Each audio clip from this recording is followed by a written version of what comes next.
Rave party అంటే ఏంటి? Bengaluru rave party Hyderabad లో కలకలం రేపింది.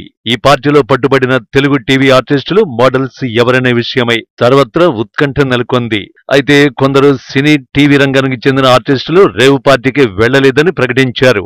ఈ పార్టీలో తాము పాల్గొన్నట్టుగా సాగిన ప్రచారంలో వాస్తవం లేదంటూ కొందరు వీడియోలు కూడా రిలీజ్ చేశారు. చాలా కాలం ఢిల్లీ, ముంబై, కోల్కతా వంటి నగరాలకు పరిమితమైన రేవ్ పార్టీలు హైదరాబాద్ కూడా 4-5 ఏళ్ల కిందటే వచ్చేశాయి. కొన్నిసార్లు పోలీసులు రైడ్ చేయడం, కేసులు నమోదు చేయడం కూడా జరిగింది. నగర శివార్లలోని ఫామ్ హౌజులే రేవ్ పార్టీలకు అడ్డాగా మారుతున్నాయి. నెల క్రితం హైదరాబాద్ బేగంపేటలోని ఓ క్లబ్ పై పోలీసులు దాడి చేశారు. రేవ్ పార్టీ నిర్వహిస్తున్నారనే సమాచారంతో పోలీసులు అక్కడికి వెళ్లారు.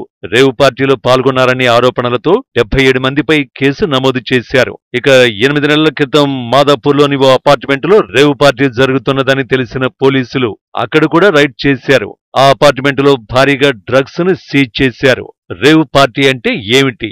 రేవ్ అన్న పదం జమైకా భాష నుంచి వచ్చింది. చెవులు దద్దరిల్లే మ్యూజిక్ తో ఈ పార్టీలలో యువతీ యువకులు ఉల్లాసంగా డాన్సులు చేస్తుంటారు. రేవ్ పార్టీ అంటే ఆల్కహాల్ తో పాటు డ్రగ్స్ కూడా ఉంటాయి. చీకటి గదిలో లేజర్ లైట్ల వెలుగులో మ్యూజిక్ ప్లే చేస్తారు. ఫుడ్, కూల్ డ్రింక్స్, ఆల్కహాల్, సిగరెట్లు, కొకైన్, హాషిష్, చరాస్, ఎల్ఎస్డి ఒకటేమిటి, యువత అన్ని మరిచి చిందులు వేయడానికి ఈ పార్టీలు అన్ని ఏర్పాట్లు ఉంటాయి. అయితే రేవ్ పార్టీకి పరిచయస్తుల్ని ఆహ్వానిస్తారు. కొత్త వారిని రేవ్ పార్టీలకు అనుమతించరు. కొత్త వారి వల్ల సమాచారం బయటకొచ్చేస్తుందని అనుమానిస్తారు.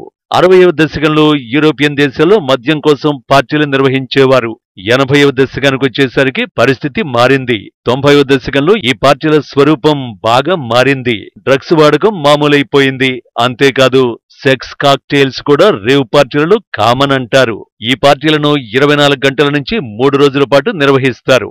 ఈ పార్టీలు మొదట గోవాలో ప్రారంభమయ్యాయి. అక్కడ హిప్పీలు ఈ పార్టీలు ప్రారంభించారు. వీటి నిర్వాహకులు గోప్యత విషయంలో చాలా జాగ్రత్తలు తీసుకుంటారు. అందుకే సెలబ్రిటీలు రేవ్ పార్టీలపై ఎక్కువగా మొగ్గు చూపుతారు. అయినా సరే అవి ఎలాగోలా బయటపడుతుంటాయి, పోలీసుల కంట పడుతుంటాయి. లేటెస్ట్ గా బెంగళూరు రేవ్ పార్టీ అందుకో ఉదాహరణ.